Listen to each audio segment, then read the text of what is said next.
Okay, so a little bit of time travel there. Don't know how this is going to come out in the video, but I've had to have a series of meetings and my lunch and had to pause quickly when reading this before. I don't know where I was up to. I'm just going to start from this top bit. You can read it yourself as well. The financial hemorrhage, the architecture of outsourced care.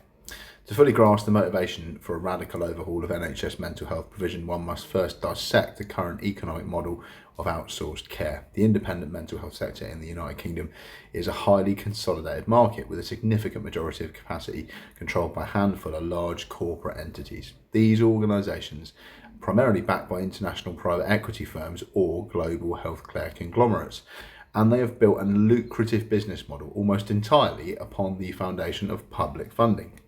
The scope of this financial reliance is absolutely staggering. Market analysis from Lang have valued the total independent sector mental health hospitals market at a record 2.3 billion in 2023, representing roughly 12% of the total 21 billion spent on mental health and learning disabilities hospital market. So crucially, independent mental health care providers now derive up to 91% of their income directly from NHS and local authorities. This isn't a classic free market where companies compete for private consumers. It's a monopoly. Not very often they get a misspelling in AI, but I think it's, unless monopsony is a word. Anyway, market where private entities are heavily subsidised by the state to provide statutory care. The market is dominated by the big three profit foundations. So you've got the Priory Group leads the sector with an estimated 5,500 beds, followed closely by Signet, who've got 2,900, and Elysium with about 2,000. Together with charitable providers like St Andrews Healthcare, these top operators receive approximately 1,350 billion in a single year. 1.35 billion in a single year, managing 2/3 of the independent sector's total capacity.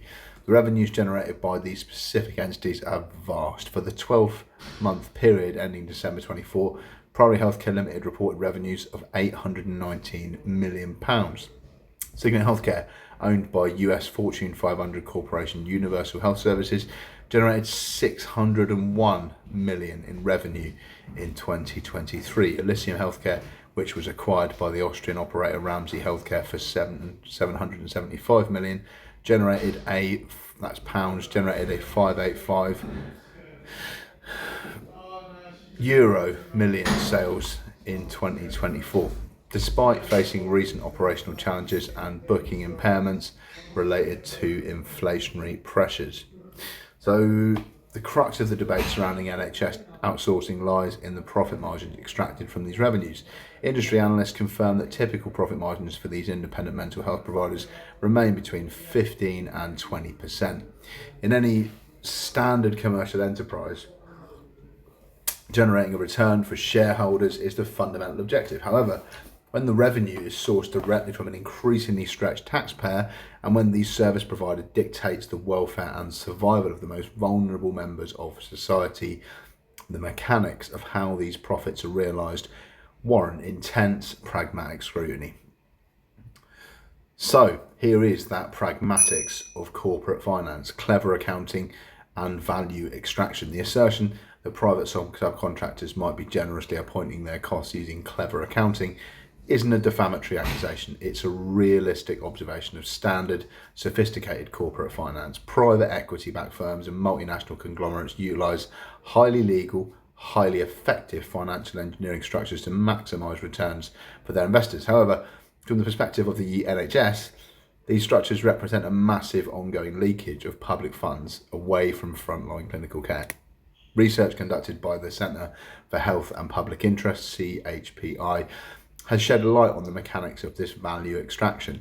The think tank found that of the £12 billion in the NHS contracts analysed across broader healthcare spectrum, £2 billion went to firms with owners based outside the UK, and £500 million went to companies owned by individuals or entities residing in tax havens such as Jersey or the Cayman Islands. One of the primary mechanisms used to manage tax liabilities and extract capital is debt loading through intercompany loans. So private equity firms frequently utilise leveraged buyouts to acquire healthcare assets, loading the newly acquired operating company with high levels of debt. CHPI found that firms used about 350 million quid of their NHS income simply to pay the interest on debts. Stark example of this can be seen in the historical financials of Signet Healthcare. That's who I'm with at the moment, right now. In 2020, Signet paid 84 million quid, equivalently to nearly 10% of its total revenue in interest on intercompany debts to its holding company.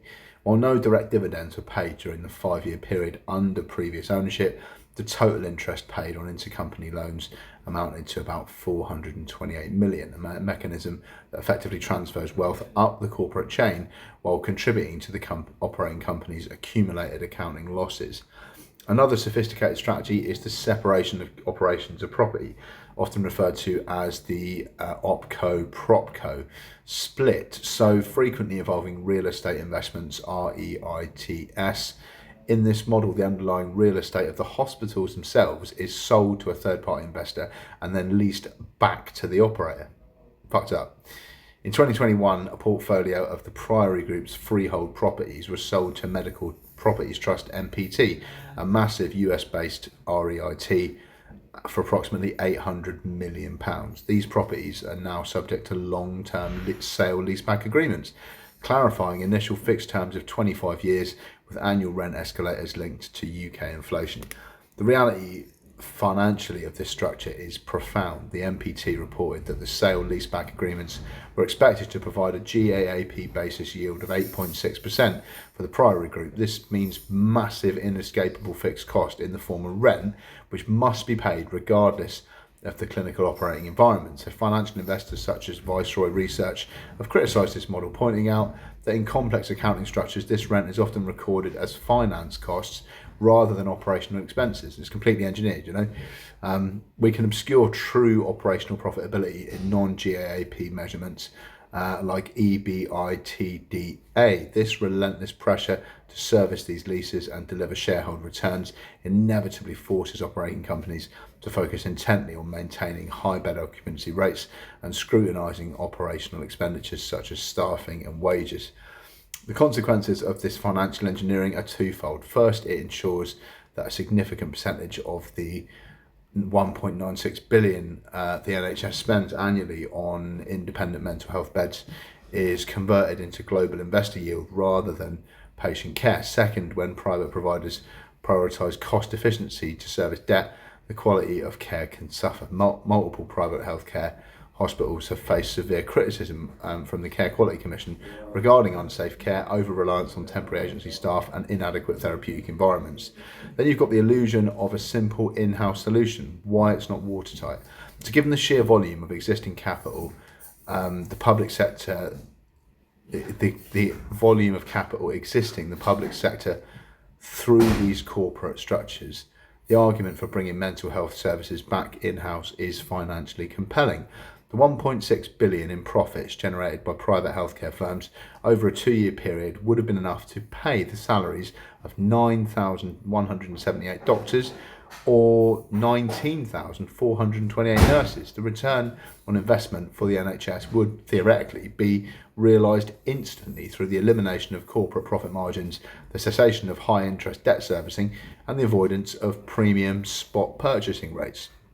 When NHS trusts breach their internal bed capacity, they're forced to purchase out-of-area placements. In the private sector, at short notice, these spot contracts command premium, highly elevated prices, while the unit cost for an NHS adult acute psychiatric overnight bed day is estimated to be between 4 and 430 quid. Private sector beds can cost up to 800 quid a day. Over a year, the single outsourced bed cost the taxpayer over almost 300 grand, 286 grand. So by redirecting this revenue stream inward, local health authorities could fundamentally stabilise their balance sheets. However, proposing a wholesale immediate renationalisation of all mental health inpatient beds is an idea, that's not entirely watertight. So the primary immovable barrier to this ambition is capital expenditure, known in government accounting as capital departmental expenditure limits. To replace the 195 beds currently provided by the independent sector, the NHS would need to construct dozens of massive new psychiatric hospitals from the ground up. The NHS currently lacks the upfront capital required for such an endeavour, and recent history demonstrates the perilous economics of state-led hospital construction. The government's flagship new hospital programme, established in 2020 with a pledge to build 40 new hospitals by 2030, has been beset by catastrophic delays, spiralling inflation and soaring costs. Following reviews, the expected completion dates for many of these facilities have been pushed back into the 2030s, and the capital funding allocation has swelled to a staggering 22.2 billion. So estimates for individual new NHS hospitals regularly run between $1 billion and $2 billion per facility. Psychiatric facilities are particularly expensive to construct. They require highly specialised bespoke architecture designed to mitigate risk, including reinforced anti-ligature fixtures, specialised security parameters, advanced acoustic insulation, complex observation sightlines, standardised healthcare premises. Cost guidelines indicate that base construction costs for a specialised medical unit range from $2,600 to $3,800 per square metre. Pretty phenomenal, really, before factoring in the cost of land acquisition, specialised medical equipment, and the inflationary spike currently plaguing the construction industry. Furthermore, the independent sector currently absorbs a vast majority of the most complex, high acuity patients. So private firms run almost 40% of all of England's secure mental health beds, catering to forensic patients and those requiring locked rehabilitation. The NHS does not have the specialised infrastructure to repatriate these patients safely, therefore relying on a traditional model of building massive new district psychiatric hospitals to defeat the private sector is a fiscal impossibility over the next decade, unless somebody gives them loads of money. I mean, I might do, but I might not, I don't know. The crisis house paradigm, so a clinical and economic revolution. If the NHS can't afford to build mega hospitals, yet can afford to continue bleeding capital into the private sector, it requires a profound schematic pivot in how it delivers acute psychiatric care. The ultimate watertight solution to this complex equation is the extensive national rollout of community-based crisis houses. Now, a crisis house is a short-term temporary residential facility that serves as a direct alternative to an acute psychiatric hospital admission for individuals experiencing a mental health emergency. Unlike the clinical, sterile and frequently intimidating environment of a traditional hospital ward, crisis houses are typically situated in an ordinary residential street and designed to offer domestic, highly supportive, non-institutional atmosphere. They operate 24 hours a day and are staffed by a multidisciplinary team that blends registered mental health professionals with peer support workers, individuals who draw on their own lived experiences of mental illness to connect with and guide patients through their trauma. Clinical efficacy and the evidence base. The motivation for overhauling direct care towards this model is strongly backed by clinical data. So the traditional acute wards, often counter-therapeutic patients, frequently report that the restriction of liberty, the presence of highly disturbed co-patients, and the institutional rigidity actually exacerbates their distress. In contrast, regarding research into the efficacy of crisis houses reveals compelling positive outcomes. A pilot patient preference randomised controlled trial comparing women's crisis houses with traditional psychiatric wards found that crisis houses are just as clinically effective as traditional wards in treating acute illness, while yielding significantly higher levels of patient satisfaction. Studies show that individuals admitted to crisis houses experience greater autonomy, receive more holistic and personalised care, encounter fewer negative or coercive events, and develop far stronger therapeutic relationships with the staff. Specific state case studies reinforce this narrative. So the Drayton Park Women's Crisis House in North London, operated by the Camden and Islington NHS Foundation Trust, provides 12 beds in a domestic setting explicitly tailored for women who've experienced trauma, domestic abuse or sexual violence. By accepting self-referrals and offering a supportive female-only environment, the facility de-escalates crises without the trauma associated with formerly being sectioned in a psych ward. So similarly, an evaluation of the Tower Hamlets Crisis House, run in partnership with local home treatment team, demonstrated statistically significant improvements in patients' health of the nation outcome scales, HONOS, lots of weird acronyms in this article, and dialogue scores, clinical metrics that measure symptom severity along with quality of life and treatment satisfaction. So the final pragmatism of the crisis house. From an economic perspective, the crisis house model represents a highly efficient, high leverage allocation of resources. The operational overheads of a domestic style crisis house are a fraction of those required to run fully equipped medical hospitals, while private psychiatric beds command up to £786 a day and NHS acute wards cost over £404 a day to operate. Crisis house interventions are markedly cheaper. Historical evaluations of crisis houses, such as the one in Tower Hamlets, indicated a bed day cost of about £200, saving over £100 a day compared to the acute inpatient care at the time. Furthermore, systemic analysis show massive downstream savings. So an elevation of a 15-bed step-down and crisis housing model in Lewisham demonstrated a staggering net saving of 2.85 million over a 2-year period. So it's about 1.4 mil a year by reducing unnecessary acute bed days and preventing expensive hospital readmissions.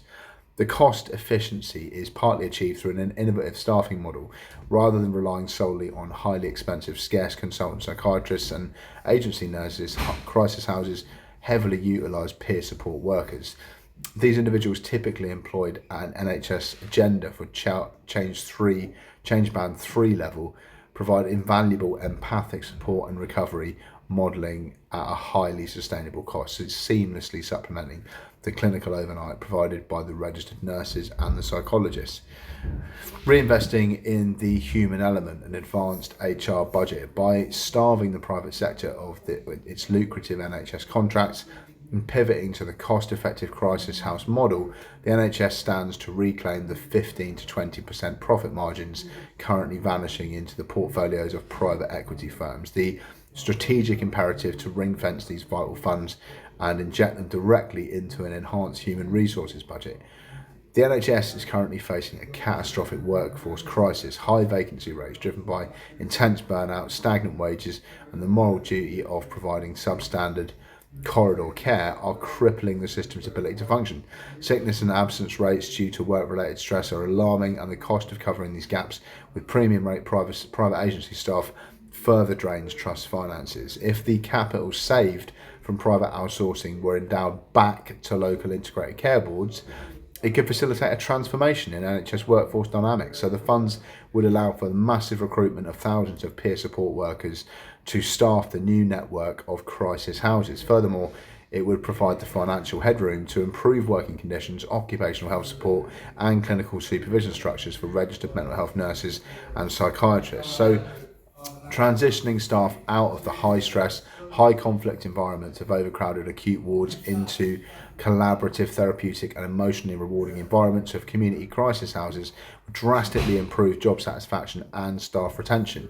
Human capital is the ultimate detriment of healthcare quality, so by choosing to invest in people rather than paying premium corporate leases, the NHS can sustainably rebuild its clinical capacity from the ground up. So high street alchemy, solving the real estate equation. The clinical and economic arguments for this crisis houses are undeniable, but executing this vision requires physical real estate.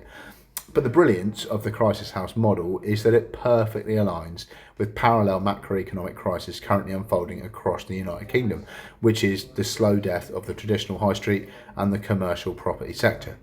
The relentless rise of e-commerce, permanently accelerated by the behavioural shifts of COVID pandemic, has decimated retail occupancy. So current data indicates that shopping centre vacancy rates are sitting at about 6.2%, and high streets across the country are scarred by boarded up shop fronts following the collapse of major national retail chains. So simultaneously, the normalisation of remote and hybrid working models has led to plummeting demand for commercial office space. Research conducted by the Empty Homes Network estimates that there are over 165,000 privately owned commercial business premises sitting empty across Great Britain, alongside thousands of vacant buildings owned by local authorities.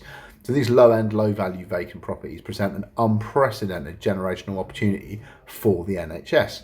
Instead of initiating decade-long multi-billion-pound procurement battles to build new mega hospitals on greenfield sites, NHS integrated care boards can aggressively acquire, lease or purchase these vacant commercial properties at highly depressed market valuations.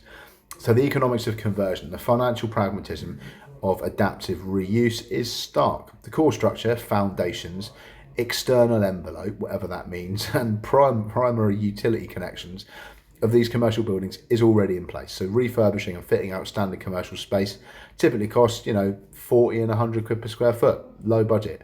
Even when budgeting for higher end of the spectrum to ensure compliance with healthcare regulations, accessibility standards and the creation of domestic style bedrooms and communal spaces, the capital required to convert a vacant retail unit or office block into an 8 or 12 bed crisis house is a mere fraction of the cost of getting a new NHS in-house hospital constructed. Furthermore, situating mental health crisis houses directly on the high street aligns flawlessly with the modern urban planning and public health theory. So a seminal report by the NHS Confederation Health on the High Street argues passionately for the integration of health and wellbeing services into civic centres. Placing crisis houses in town centres not only brings the care closer to where people live and where they work, but it fundamentally destigmatises mental illness by integrating it into the fabric of daily life, but it also acts as a vital anchor institution. These facilities bring staff, visitors and constant footfall back to struggling local economies, breathing life into areas abandoned by the retail sector.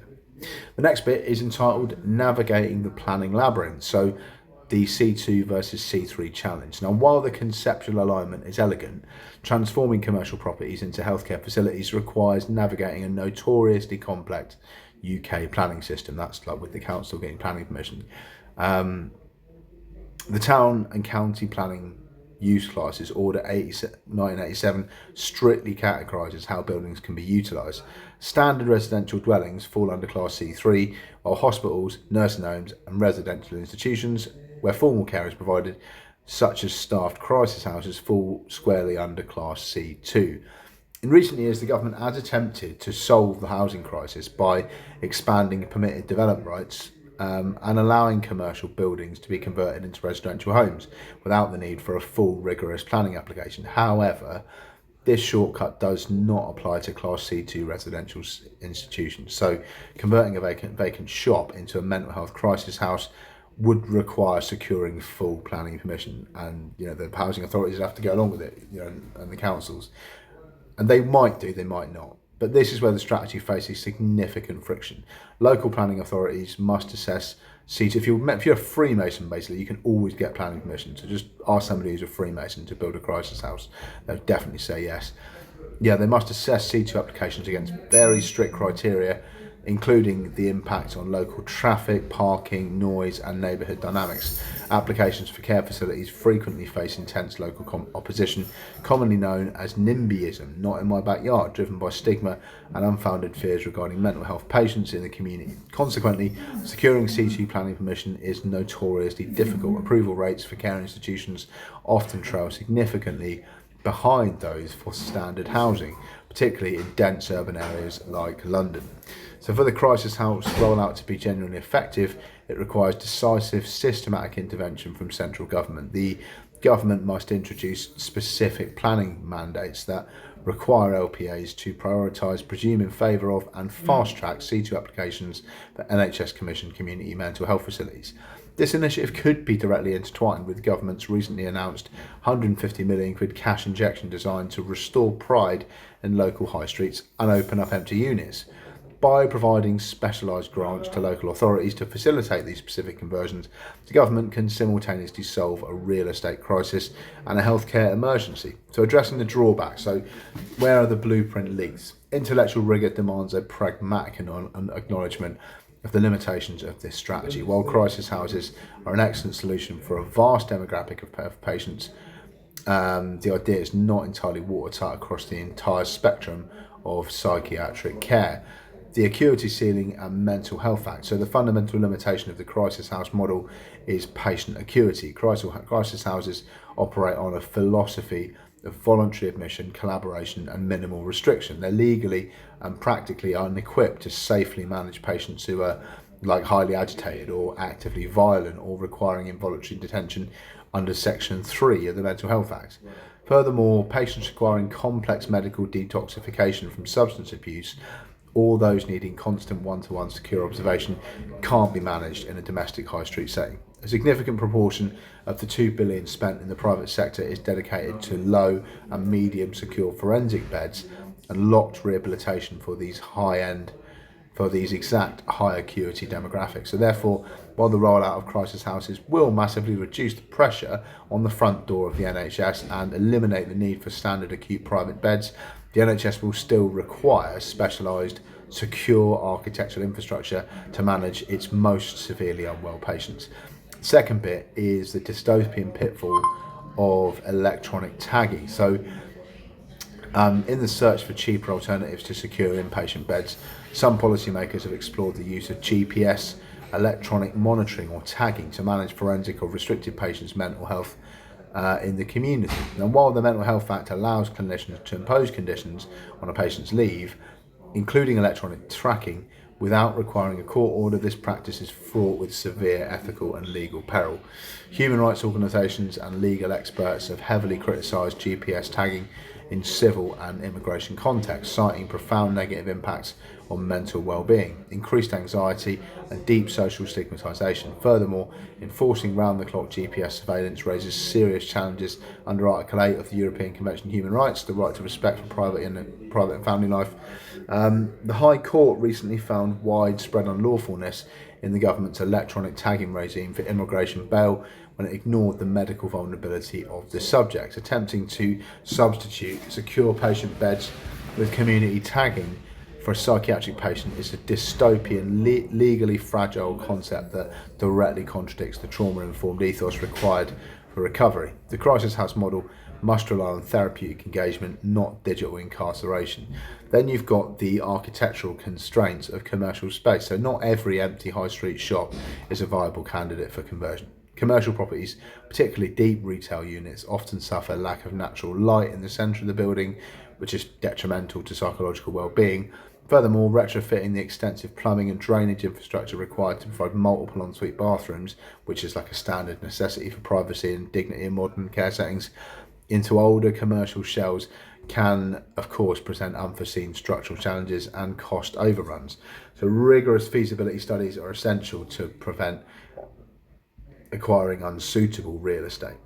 A schematic phased 10-year roadmap. So transitioning from a centralised system heavily reliant on profit-driven corporate subcontractors to decentralised in-house network of high street crisis houses cannot be executed overnight. To ensure patient safety and system stability, the overhaul must be schematically phased over the course of a 10-year health plan, aligning with the government's strategic shift from hospital to community. So phase one, we could assume, if we jotted it down on the back of a fag packet, first bit would be real estate acquisition and pilot rollout. That's years 1 to 3. So in the initial phase, existing contracts with private providers like Priory, Signet and Elysium must be maintained to ensure the system does not lose critical capacity.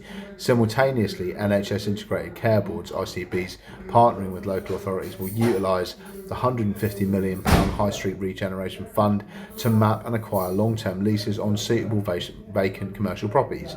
The goal for the first 3 years is basically just the establishment and operationalisation of at least 2 10-bed crisis houses per integrating care board, serving as pilot programs to sort of refine the architectural conversions and the peer support worker staffing models, sort of a suck it and see method. Central government must pass targeted legislation to fast track Class C2 planning applications for that to work, which I'm sure they probably would. Diverting the flow and starving the contracts, years 4 to 6. So As the network of high street crisis houses comes online, clinical protocols at the front door of the NHS will be rewritten. A&E departments and community mental health teams will immediately divert non-detained acute crisis patients away from hospital waiting rooms and directly into the crisis houses. The diversion will rapidly decompress NHS acute psychiatric wards. With NHS beds freed up, the health service can repatriate the higher acuity patients it would otherwise be forced to send onto the private sector, and consequently the reliance on premium rate spot purchase private beds will plummet. Just got to pause it for a minute. So where was I? Trust expenditures on out-of-area placements would drop sharply, and starving the private providers of their primary revenue stream. So phase 3, if it works, will be total integration and market contraction. So in the final phase, the financial savings realised from the drastic reduction in private outsourcing are fully unlocked. So the 15 to 20% margins and the millions previously spent servicing corporate debt and REIT leasebacks are retained entirely within the NHS budget. These funds are aggressively permanently injected into the human resources budget, funding massive recruitment drives for community psychiatric nurses, psychologists, and a vast expansion of the peer support network. As NHS referrals dry up, the highly leveraged business model of the corporate independent sector, relying on constant taxpayer cash flow to satisfy private equity investors and real estate trusts, will become increasingly untenable. As these corporate footprints shrink or become distressed, the NHS will be in a powerful position to selectively acquire any remaining specialised assets it requires, such as custom-built high-secure forensic units, back off the guys that are ripping us off at highly favourable valuations, completing the repatriation of these psychiatric estates. So you can see how that works there. Quite good, really. Conclusion: the current trajectory of NHS mental health provision is both clinically inadequate and financially ruinous, hemorrhaging billions of pounds on public money into private sector that's structurally engineered to extract maximum profit margins. Funds that are swiftly diverted offshore, utilised to service aggressive private equity debt, or swallowed up by international real estate investment trusts, represents a profound failure of civic pragmatism. The devastating frontline consequences of this systemic lack of in-house capacity are playing out daily in an overcrowded A&E corridors all over the country and overwhelmed police dispatch centres all over the place. However, the solution to this crisis does not require a fiscally impossible 20 billion capital building programme to construct dozens of new psychiatric mega hospitals. By looking outwards to the decaying UK high street, the NHS can find its salvation in the very commercial properties that the modern economy has left behind. The conversion of vacant retail units and office spaces into a decentralised network of community-based crisis houses offers a remarkably elegant, cost-effective and rapidly deployable strategy. If executed through a rigorous, schematically phased 10-year programme, this model achieves 3 vital national imperatives simultaneously. First up, it revitalises local high streets, replacing boarded up windows with anchor civic institutions that just bring life and purpose back to community centres. Secondly, it provides a clinically superior, trauma-informed and deeply empathic environment for individuals in acute mental distress, drastically cutting admission rates and ending the indignity of corridor care. And thirdly, most crucially, it systematically starves the outsourced private market of its NHS funding pipeline. This allows those billions of pounds to be retained and redirected exactly where they're needing most, endowing the NHS with a vastly expanded human resources budget. By investing in peer support workers, nursing retention and clinical supervision, the NHS can rebuild its true core strength, providing the National Health Service requires protecting its finances from corporate extraction. In doing so, we safeguard the welfare, dignity and survival of the patients it was fundamentally built to serve, except for those cackling rapists down the corridor who all want shooting. Thanks.